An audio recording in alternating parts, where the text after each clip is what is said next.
IT-truslerne udvikler sig hele tiden, og de fleste virksomheder er afhængige af eksterne leverandører for at håndtere sikkerheden. Vi har talt med en af de største europæiske IT-sikkerhedsvirksomheder, Kaspersky Lab, hvor vi har talt med senior researcher David Jacoby om, hvilke trusler virksomhederne skal forberede sig på. David, can you start by introducing your department in Kaspersky and tell us a little about your approach to IT security? Sure. So I work in a team called the Global Research and Analysis Team. We're about 30 people worldwide. One or two persons are responsible for a geographical area. So I'm responsible for the Benelux and the Nordic region when it comes to research and also expert positioning, meeting media and sharing information about IT security. Those 30 people have different knowledge. So there's some people that's focusing on mobile malware, or some people focusing on alternative operating systems, not just Microsoft, like Linux, Unix, and mainframes and so on. And our goal is to research IT security as a whole, to actually find out what is the problem, what can we benefit, what can we do better when it comes to IT security, not just software and products, but everything from education to awareness to vulnerability management and so on. Where do you see the major threats developing in a 1 to 3 year perspective? It's actually funny that you mention that, because I get the question a lot, and I think the problem is that we're focusing way too much on future threats. I mean, the companies are always trying to buy new software, new products that should be suitable for the future. But if you look on the attacks and the method that the attackers are using, it's not that many that's actually using new technology, new threats. Look at Anonymous, LulzSec.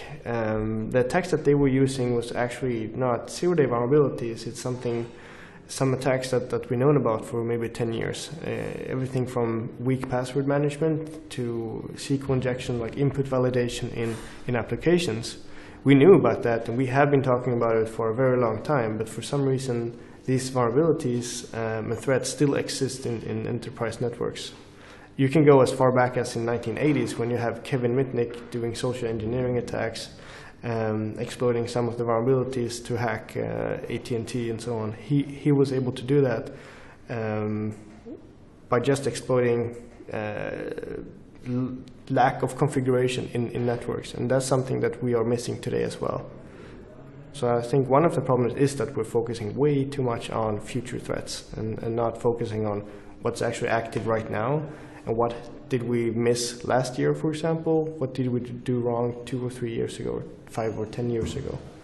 But if you try to predict the future, I think one of the problems, one of the threats that we can see in the future is, for example, the mobility, that we're always traveling, we're always working remote, we should always have access to the information all the time, from your phone, your pad, your tablet, all that. I mean, everyone is carrying around the information all the time, and they should be available 24/7, and that causes problems, because you don't know where the information is, you don't know who has access to the information, and how is the information treated when the person has access to it.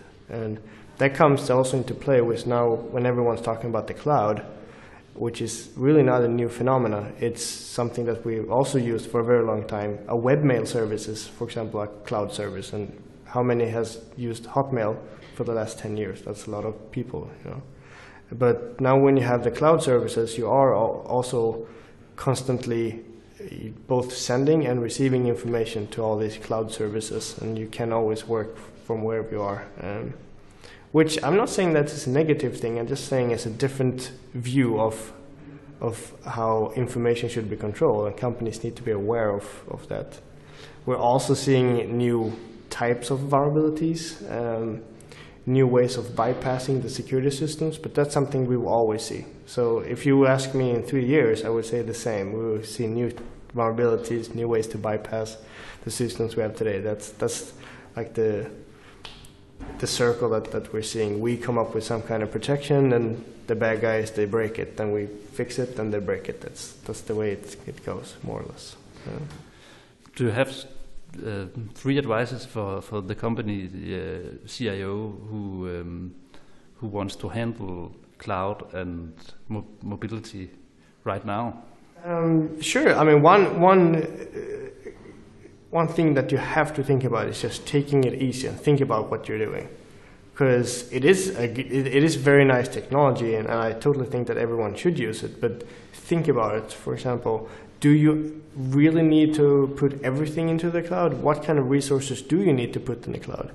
Maybe you want mail and web into the cloud, and maybe some kind of other systems. But if the system is containing or storing very sensitive information, is it really a good idea to put it in the cloud? Or maybe you should have some other solutions until we have such a strong technology that you can put that kind of information in the cloud.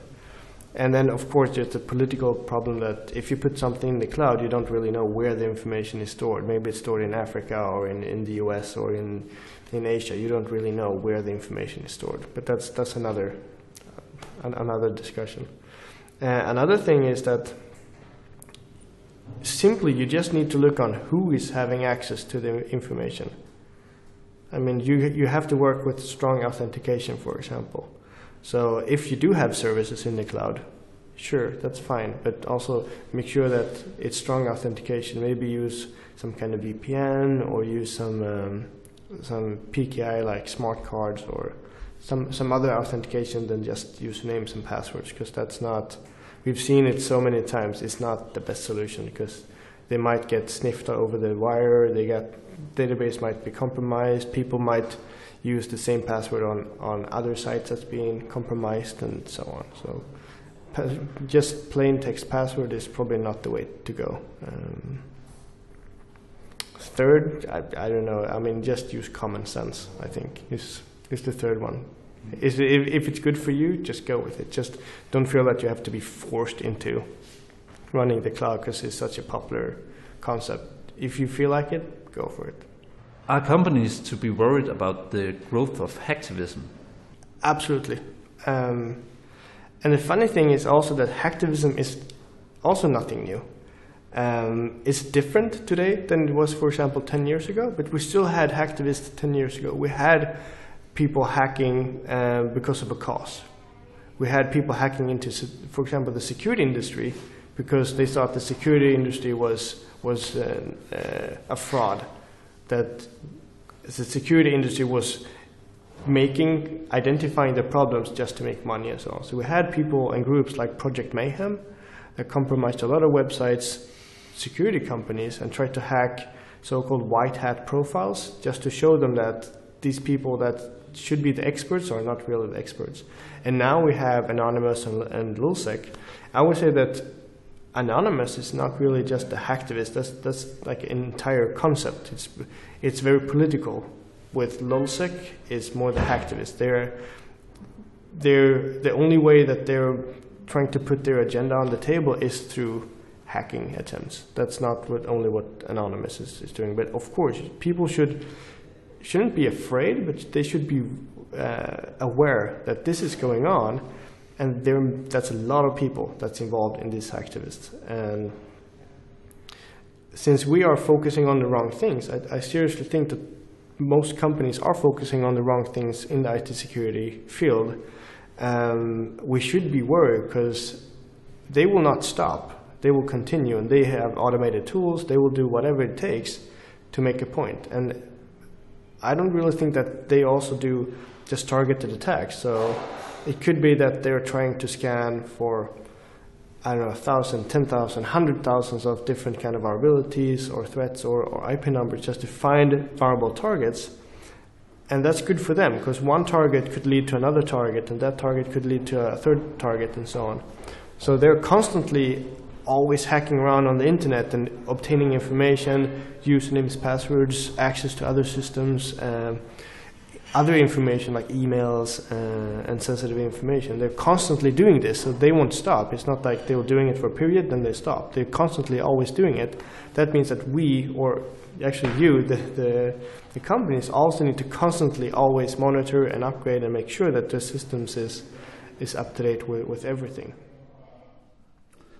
So even though you're not in any political field or in a industry that's affected by political hacktivism, you should be worried about this. Yeah, absolutely. I mean, you don't have to be a government or a company that's involved in some political discussions. Of course, if you are, you should maybe take some higher measurements, but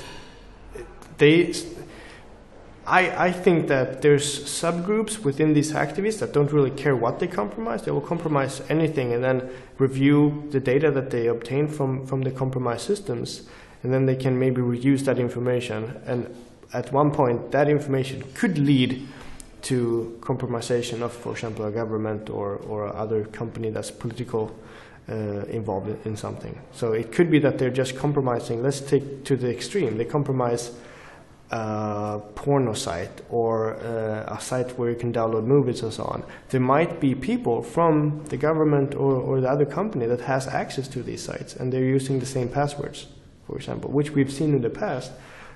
Exactly in the LulzSec and hacktivists, anonymous hacktivists, they hacked a porno site and they found access to, or at least they found usernames and passwords for people in governments and other companies and so on, because they used a corporate email and it was easily mapped to that specific person. So that could be the case, yeah. A lot of companies are preparing for a rapid growth of threats on mobile devices, but it seems that it's going slower than expected. Do you have a view on this? Well, if it's growing slower than accepted or expected, that's up to the viewer, I would say. I mean, and one problem is that people has been accusing like the security companies to cry wolf. I don't know if you have that saying in Denmark, that you cry wolf, that we're always coming up with threats that's maybe not as high profile as we say. But I like to compare it like with a weatherman, for example. That what if you didn't have weather information on TV? You had no idea if it's going to rain or be sunny. How could you plan your vacation? And the same thing with IT security. If security companies and security experts don't research in this field and publish the information that they find, there's no way that we can prepare an attack. And sometimes, of course, the security companies are wrong sometimes. But we are still seeing a growth in, for example, mobile threats, and not just applications, but some problems is actually put on the vendor as well. Like, if you buy a mobile device, can you actually secure that device for enterprise, for example? What kind of features do you have on that device? So it's not just about Trojans and malicious applications, it's about building security. And if the vendors are not trying to implement security by default on the devices, that's also a threat or a problem or risk. So it is a problem, and we are seeing a growth. I mean, we have figures. There are figures, and I mean, I would understand if it was one company that found, all these threats and problems with mobile devices. But it's not just one company. It's independent researchers. There's other big security companies. So everyone is agreeing on that there is a growth, and of course, we haven't seen the impact in the sense that normal users, like home users, have not really been affected that much. But we've seen targeted attacks against mobile devices. But it's also about the usage. People are still using a laptop much more than they use their phone. But maybe in a few years, when a mobile device could be a combination between a phone and a tablet and a computer, that everything, you use that instead of a computer, then that will be the main target. The main target is not tablets right now. So you don't think it's because the mobile devices are more secure? They are more secure in the sense that not enough, that's wrong. There are not that many people researching these problems, these devices. If everyone that would be writing malware and finding vulnerabilities and writing exploits, if they would stop focusing on Microsoft, Linux, other applications, and only focus on mobile devices, we would have the same amount of vulnerabilities. So, it's still software. Every time you have software, you will find vulnerabilities. And another thing is the social aspect on it. I mean, there are different kind of attacks. Like on mobile devices, you kind of use it a little bit different than a computer. That means that you have to like change the attack vector to also be some kind of more social attack vector on mobile devices, because the mobile device is mostly used for communication. I mean, of course you can write some emails, answer, but you don't write a long document on a phone or a tablet. In most cases, you just don't. You do that with the computer. So the attacks have to be based on some kind of social media. And with that, I don't just say Facebook or Twitter. Social media could be a normal website, because we live in this new era, which I call the user-generated content era. That every content that we read is not really based on a newspaper anymore. Like it was a few years ago, there was some chief editor that everything was controlled. Now, the media, the portals that we have, it's the normal users that write a lot of content on their own blogs, on forums and so on, which also makes that harder to control. Like the information that's being published, could it be links to malicious code? Could it be that we are seeing a lot of threats and attacks against mobile devices, but it's not the same kind of attacks like a Trojan or a backdoor being installed. Could be that it's leaking information, or like something like clickjacking on social medias, that you can use it for marketing, let's call it marketing vulnerabilities, that you receive spam or you receive some other information instead of just the traditional threats like backdoors or file infectors and so on. It could be other types of malware, other types of threats that we haven't really started to see yet, because it's so socially accepted for some reason. I don't know if you know what I'm trying to say. Yeah, but how do you think the CIO at a company should prepare for this development? The same way as they prepared when people got laptops. It's not that much different. It is, as I said, the company have resources and information in these resources. Who should have access to the resources? If you use, for example, mobile devices, what should you be able to do with the mobile devices? Should you be able to check your email? Yes or no? Should you be able to connect to some storage where you can get files? Yes or no? I mean, it's not that much different. You should just take a decision. For example, this is what everyone should do on the mobile devices. They should have access to X, Y, Z. And if they should have access to X, Y, Z, this is the way they should have access to it. They should use certificates on their phone. They should use VPN connections. They should use all these different security measurements. And then the CIO or the CSO together, they have to define what kind of platforms do we allow. Same thing on laptops and workstations. I mean, there's not that many companies that allow everyone to choose if they want to run Linux or Windows or OS X or different kind of laptops. It's like they have, most big enterprises have a standard. This is the laptop, this is the mail client, this is the operating system, this is how the corporate computer should look like. The same thing with mobile devices. This is what we support, nothing else. It's not that much different from choosing another technical platform. People bring their laptop home as well. They bring the laptop home on vacation. They let their kids sit and watch YouTube on the vacation, and they put their 3G dongle when they're on vacation, and then maybe they forget to update security software like antivirus and security patches because they're on vacation. They have a not so fast internet connection, so they'll just skip all these new features that's coming on the corporate laptop because they don't have time. They're just quicking something really fast. Is there any good restaurant nearby? They just Google real quick, and then makes the laptop not suitable for the corporate environment, but they still use it. And that's really, really common. The same thing with mobile devices. Should you be able to bring your own device? Yes or no? If you should, maybe you should have a separate network where you can connect your personal phone so that it at least has internet connection. Because maybe that's often the case, that you just need internet connection from your personal device because you want to be able to check your Twitter or Facebook or something. I mean, you have to separate your personal life with work, and same thing on mobile devices as on laptops, I think. Do you see a major change in how businesses and society handle security with the Apple approach gaining ground?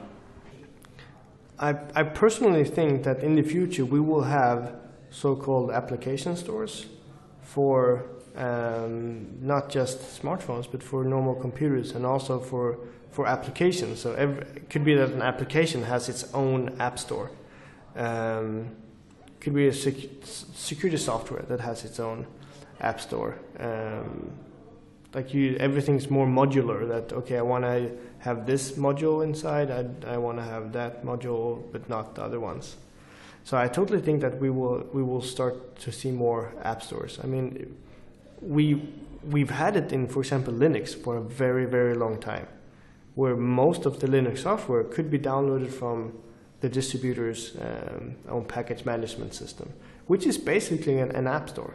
It's what it is. You search for an application, you download it from their servers and install it.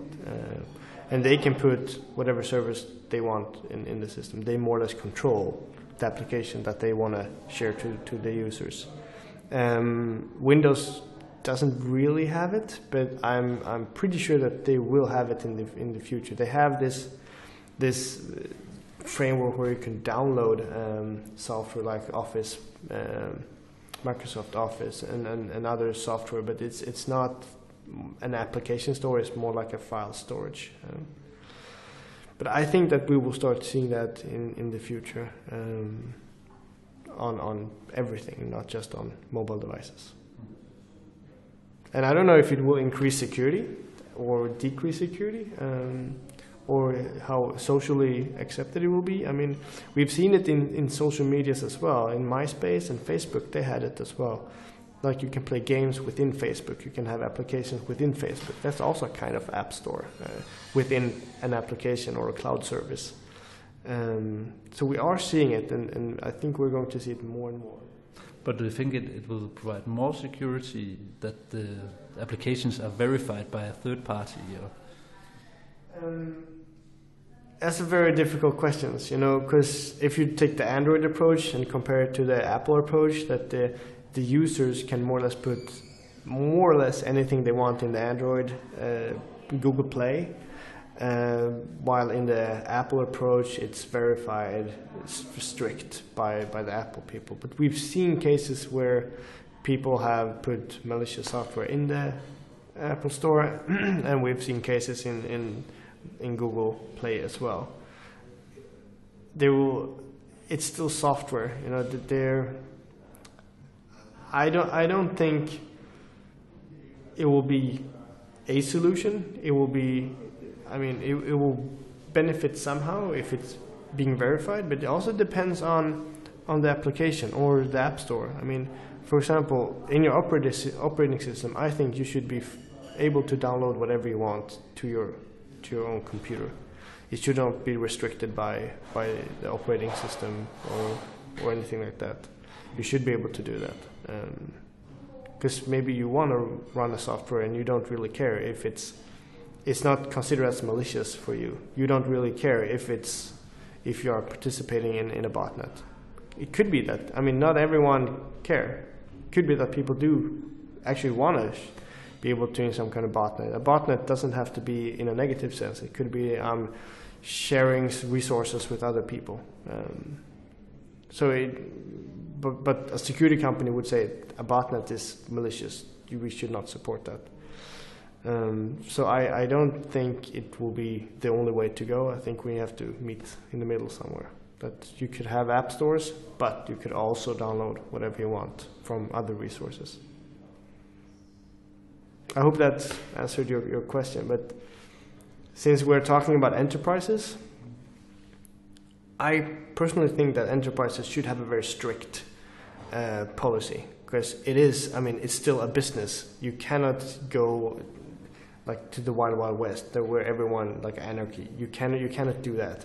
You have to have rules and regulations in a company, because it's still a business, and the business is trying to make money. And if it requires that to have some kind of security rules, then that's the way it should be. At home, you can do whatever you want, but at the company, have your rules, have your regulations, and so on, because it's still money. You get paid to do something at the company, and they try to control it as good as possible. So you think that companies, they should rely more on rules and regulations than on technology fixes? Yeah, because it's going to sound weird what I'm going to say right now. I don't think technology builds security. It can improve security, but it's not, or sorry, it could improve security, but it's not building security. Security is a mindset. Let's say that you have 100 employees and they don't care about the information that you're trying to protect. Then it doesn't matter how much security software or regulations you have. If they don't care, they can do whatever they want. So security is a mindset. To be very philosophical, it is a mindset. You have to work with regulations, you have to work with security software, you have to work with policies, but you also have to work with awareness and education. And it's like a common sense that this just something you do and some things you don't do. And I was just in Africa talking at a security conference, and a person asked me the same question. And then I said, a security software is like buying something that will protect you. It could be a gun or a knife. Let's say that you bought a gun because you felt unsafe and you wanted to be able to protect you against threats. And then you cross the street and get hit by a car. Then it doesn't really matter how many guns you have, because threat could be something else, and you cannot save yourself with a gun if you get hit by a car. So security is a mindset. You have to think about all the different aspects, not just focus on one of them.